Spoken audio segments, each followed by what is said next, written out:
ബിസ്മില്ലാഹ് അൽഹംദുലില്ലാഹ് വസ്സലാത്തു വസ്സലാമു അലാ റസൂലില്ലാഹ് വഅലാ ആലിഹി വസഹ്ബിഹി വമൻ ഇഹ്തദാ ബിഹുദാ അമ്മാ ബഅദ്.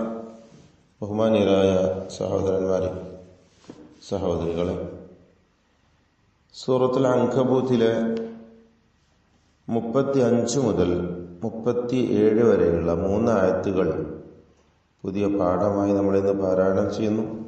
ഈ വചനങ്ങളിൽ പ്രധാനമായും അറിഞ്ഞിരിക്കേണ്ട തജ്വീദ് നിയമങ്ങൾ സൂചിപ്പിക്കുകയാണ്. വലഖദ് തറക്നാ മിൻഹാ, ഇവിടെ വലഖദ് തറക്നാ ഇദ്ഗാമുൽ മുതജാനിസൈൻ എന്ന ഒരു കാര്യമാണ് സംഭവിച്ചിരിക്കുന്നത്. അതിനു മുമ്പായി ഖാഫ് തഫ്ഖീം ചെയ്ത് ഉച്ചരിക്കേണ്ട ഇസ്തിഅലാഇന്റെ ഹർഫാണ്, അത് ശ്രദ്ധിക്കണം.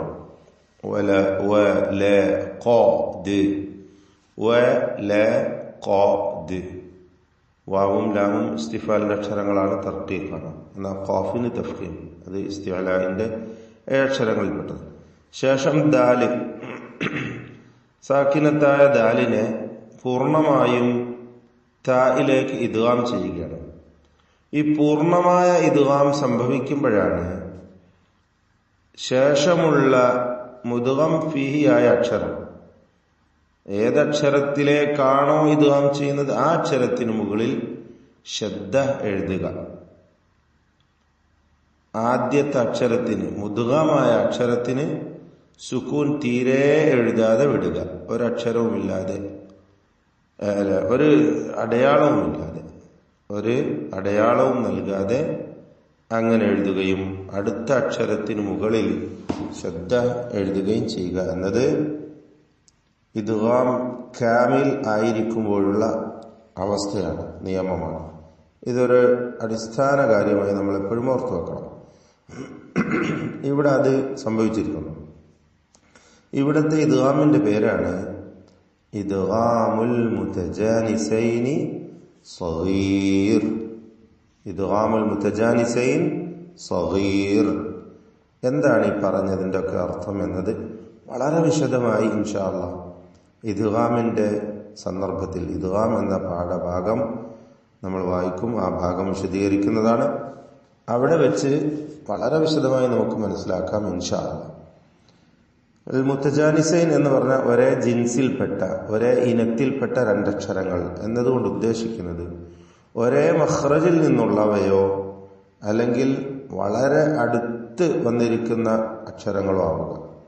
ഇത് യഥാർത്ഥത്തിൽ ഒരേ മഖ്റജാണ്, ദാലും താഉം ഒരേ മഖ്റജിൽ നിന്നുള്ള 2 അക്ഷരങ്ങളാണ്, എന്നാൽ വ്യത്യസ്തങ്ങളാണ്. അതാണ് മുതജാനിസൈൻ എന്നതുകൊണ്ട് ഇവിടെ ഉദ്ദേശിക്കുന്നത്. ഇവ പല സിഫാത്തുകളിലും ഒരുമിച്ച് വരുന്നുണ്ട്.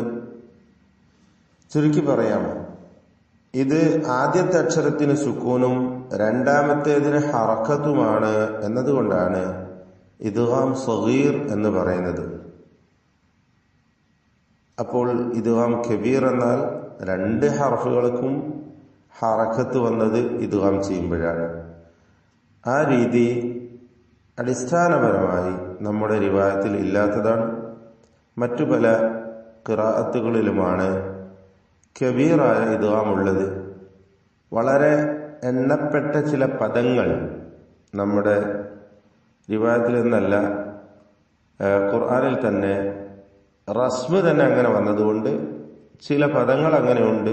അസ്ലിൽ അത് 2 ഹറക്കത്തുള്ള അക്ഷരങ്ങളാണെങ്കിലും എഴുതപ്പെടുന്നത് തന്നെ ഒറ്റ പദമായിട്ട്, ഒറ്റ ഹർഫായിക്കൊണ്ട് തന്നെ എഴുതപ്പെടുന്നു. ഖാല മാ മക്കന്നി എന്നതുപോലെ. അപ്പോൾ ഇതുപോലുള്ള പദങ്ങൾ വളരെ എണ്ണപ്പെട്ടവയാണ്. അത് ഇൻഷാ അല്ലാഹ് പിന്നീട് നമുക്ക് മനസ്സിലാക്കാം. അതിന്റെ അസ്ല് മക്കനാനി എന്നായിരുന്നു. മക്കനാനി 2 ഹർഫിനും ഹറക്കത്താണെന്നർത്ഥം. അത് വിശദീകരിക്കേണ്ട സന്ദർഭമല്ല ഇപ്പോൾ, ചുരുക്കി പറയാം. വലഖദ് തറക്നാഹാ, ഇവിടെ ഇദ്ഗാം മുതജാനിസൈൻ സഗീർ എന്ന ഇദ്ഗാം നൽകിക്കൊണ്ട് കാമിലായ പൂർണ്ണമായ ഇദ്ഗാം ദാലിനെ തായിലേക്ക് ലയിപ്പിച്ച് ദാലിന്റെ ശബ്ദം അല്പം പോലും കേൾക്കാത്ത വിധത്തിൽ ഷദ്ദ നൽകപ്പെട്ട മുഷദ്ദദതായ താ മാത്രമാണ് ഉച്ചരിക്കേണ്ടത്. ശേഷം റാ തഫ്ഖീം ചെയ്ത് ഉച്ചരിക്കുക. തറക്ന കാഫ് ഷദീദും മഹ്മൂസുമായ അക്ഷരമാണ്. സുക്കൂൻ വ്യക്തമാക്കി ഉച്ചരിക്കുക, എന്നാൽ ഖൽഖല വരരുത്.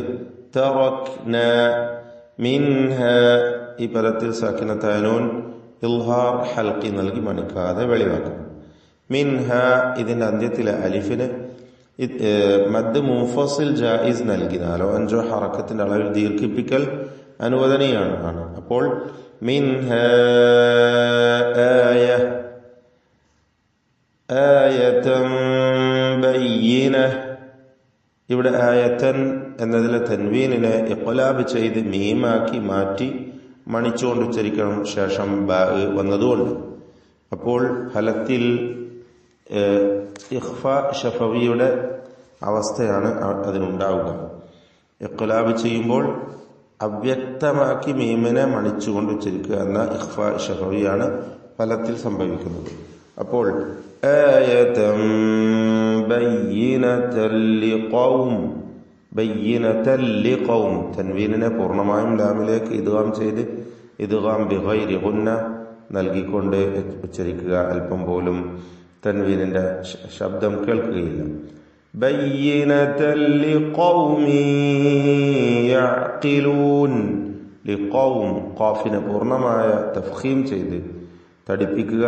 ലിഖൗമിൻ എന്നതിലെ തൻവീനിനെ യായിലേക്ക് ലയിപ്പിച്ച് മണിക്കണം, ഇദ്ഗാം ബിഗുന്ന നാഖിസ്.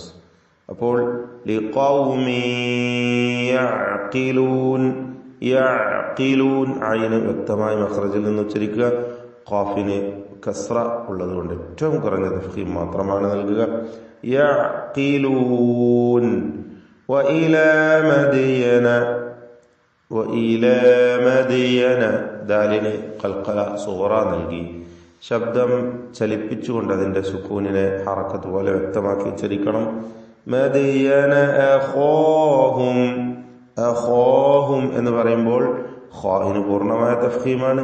ഏറ്റവും മേലെ നിൽക്കുന്ന തഫ്ഖീം നൽകപ്പെടുന്ന അവസ്ഥയാണ് ഫത്ഹയും പിന്നെ അതിന്റെ ദീർഘവും. ഇവിടെ അലിഫ് നൽകി ഖാഇനെ ദീർഘിപ്പിക്കുന്നു. അപ്പോൾ പൂർണ്ണമായ തഫ്ഖീം ആ അലിഫിൽ കൂടി തഫ്ഖീം നിലനിൽക്കുകയാണ്. അഖാഹും, അഖാഹും ശുഐബ സാക്കിനത്തായ മീം ഉണ്ട്, ശേഷം ഷീനും. ഇൽഹാർ ഷഫവി എന്നതാണ് നിയമം. വെളിവാക്കി മണിക്കാതെ മീമിനെ ഉച്ചരിക്കുക. അഖാഹും ശുഐബൻ ഫഖാല, ഫഖാല ശുഐബൻ എന്നതിലെ തൻവീനിനെ ഇഖ്ഫാ ഹഖീഖി നൽകി അവ്യക്തമാക്കി മണിക്കണം. ശേഷം ഫാഇ ഇസ്തിഫാലിന്റെ ഹർഫ് വന്നതുകൊണ്ട് തൻവീനിൽ തർക്കീഖോടുകൂടിയുള്ള മണിക്കലാണ് നൽകേണ്ടത്.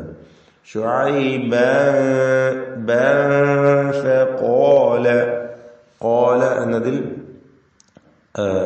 ഖാഫിനും അതിന്റെ അലിഫിനും തഫ്ഖീം നൽകി ഉച്ചരിക്കുക, തടിപ്പിക്കുക. ഫഖാല യാ ഖൗമി, ഖാഫിന് വീണ്ടും തഫ്ഖീം നൽകുക. യാ ഖൗമി അഅ്ബുദുല്ലാഹ്, യാ ഖൗമി അഅ്ബുദുല്ലാഹ്. ഉഅ്ബുദു എന്നതിലെ ഐൻ മഖ്റജിൽ നിന്ന് ആയിരിക്കാൻ ശ്രദ്ധിക്കേണ്ടതാണ്. ഉഅ്ബുദുല്ലാഹ, ഉഅ്ബുദു എന്നതിലെ വാവ് ഇൽതിഖാഉ സാക്കിനൈൻ പരിഹരിക്കാൻ വേണ്ടി ഒഴിവാക്കി ഉഅ്ബുദു എന്ന വാവ് ചേർത്ത് വായിക്കുമ്പോൾ ഉച്ചാരണത്തിൽ ഉണ്ടാവുകയില്ല. ഒരാൾ അവിടെ വഖഫ് ചെയ്യുകയാണെങ്കിൽ യാ ഖൗമി അഅ്ബുദു എന്ന് വാവോടുകൂടി വഖഫ് ചെയ്യണം. ചേർത്തോതുമ്പോൾ യാ ഖൗമി അഅ്ബുദുല്ലാഹ വഅർജുൽ യൗം, ഉഅ്ബുദുല്ലാഹ എന്ന് ചേർത്തോതുക. അല്ലാഹ് എന്ന ഇസ്മുൽ ജലാലയിലെ ലാമിന് തഫ്ഖീം കൊടുക്കണം, തടിപ്പിച്ച് ആ ലാമിനെ ഉച്ചരിക്കണം. തൊട്ടു മുമ്പിൽ ഉച്ചാരണത്തിൽ ദമ്മ ഉള്ളതുകൊണ്ട് ഉഅ്ബുദുല്ലാഹ വഅർജുൽ യൗം, വഅർജു റാഇന് തഫ്ഖീം കൊടുക്കുക, തടിപ്പിച്ച് റാഇനെ ഉച്ചരിക്കുക. റാഇന് സുക്കൂൻ, മുമ്പിൽ ഫത്ഹയും ഉണ്ട്. അൽ യൗമൽ ആഖിർ അവിടെയും അർജു എന്നതിലെ വാവ് ഇൽതിഖാഉ സാക്കിനൈന് വേണ്ടി ഹദ്ഫ് ചെയ്യപ്പെടുകയാണ്. വഅർജുൽ യൗമൽ ആഖിറ അൽ-യൗമൽ ആഖിറ. അവിടെ അൽ-യൗമൽ ആഖിറ എന്ന് തെറ്റായി പലരും ഓതിപ്പോകും. സൂക്ഷിക്കണം. ഹംസയെ വ്യക്തമാക്കി വെളിവാക്കി ഉച്ചരിക്കണം. ഷിദ്ദത്തിന്റെ അക്ഷരമാണ്. വറുജുൽ യൗമൽ ആഖിറ. ഖാഇന് കുറഞ്ഞ തഫ്ഖീം കസ്റ ഉള്ളതുകൊണ്ട് റാഇന് പൂർണ്ണമായ തഫ്ഖീം കൊടുക്കുക. വറുജുൽ യൗമൽ ആഖിറ വലാ തഅസൗ ഫിൽ അർദി. റാഇനും ദ്വാദിനും തഫ്ഖീമാണ്. ദ്വാദിന് കസ്റ ഉള്ളതുകൊണ്ട് കുറഞ്ഞ തഫ്ഖീം മാത്രം. ഫിൽ അർദി മുഫ്സിദീൻ. മീമ് അല്ലേ ഷഫവിയാക്ഷരം, ശേഷം ഫാവും ഷഫവിയാക്ഷരം. പക്ഷെ ഫാവിന്റെ മഖ്റജാവട്ടെ താഴെ ചുണ്ടിന്റെ മധ്യഭാഗവും മേലെ പല്ലിന്റെ അറ്റവും. മുഫ്സിദീൻ. ഫാ വ്യക്തമാവാൻ ശ്രദ്ധിക്കണം എന്നർത്ഥം. ഫകദ്ദബൂഹു വ്യക്തമാക്കി ഉച്ചരിക്കുക. എല്ലാം ഇസ്തിഫാലിന്റെ തർത്തീഫ് ചെയ്ത് ഉച്ചരിക്കേണ്ട അക്ഷരങ്ങളാണ്. ദാല് പലപ്പോഴും സായ് പോലൊക്കെ ഉച്ചരിക്കും ആളുകൾ തെറ്റായിട്ട്. ഫകദ്ദബൂഹു തെറ്റാണ്, അങ്ങനെ ഒരിക്കലും പറയരുത്.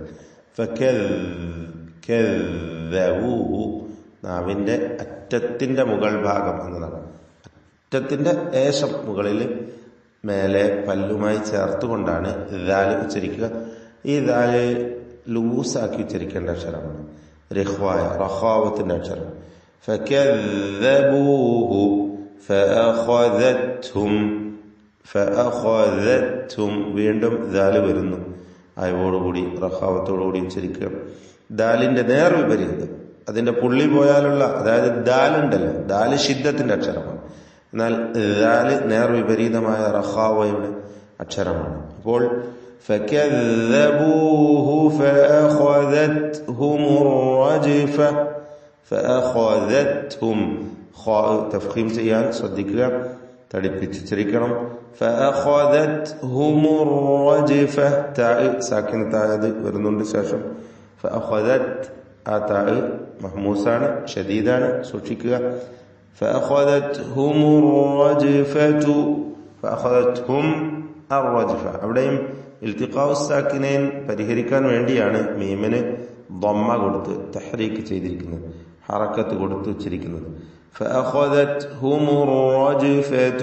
അർ-റജ്ഫ റാ തഫ്ഖീമാണ്, തടിപ്പിച്ച റാഇനെ ഉച്ചരിക്കണം. ശദ്ദ ഉള്ളതുകൊണ്ട് മുശദ്ദദത്തായതുകൊണ്ട് തക്രീർ വരാതെ സൂക്ഷിക്കേണ്ടതാണ്.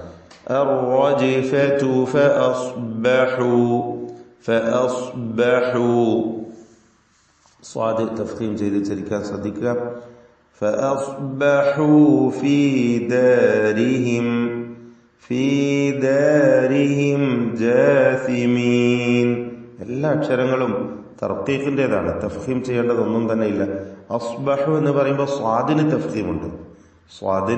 തഫ്ഖീമുണ്ട്, അത് സൂക്ഷിക്കണം. ഫഅസ്ബഹു ഫീ ദാരിഹിം ജാസിമീൻ. ദാരിഹിം സാക്കിനത്തായ മീമുണ്ട്, ഇൽഹാർ ഷഫവി മണിക്കാതെ വെളിവാക്കി ഉച്ചരിക്കുവാനും ശ്രദ്ധിക്കുക. ബാറകല്ലാഹു ഫീക്കും.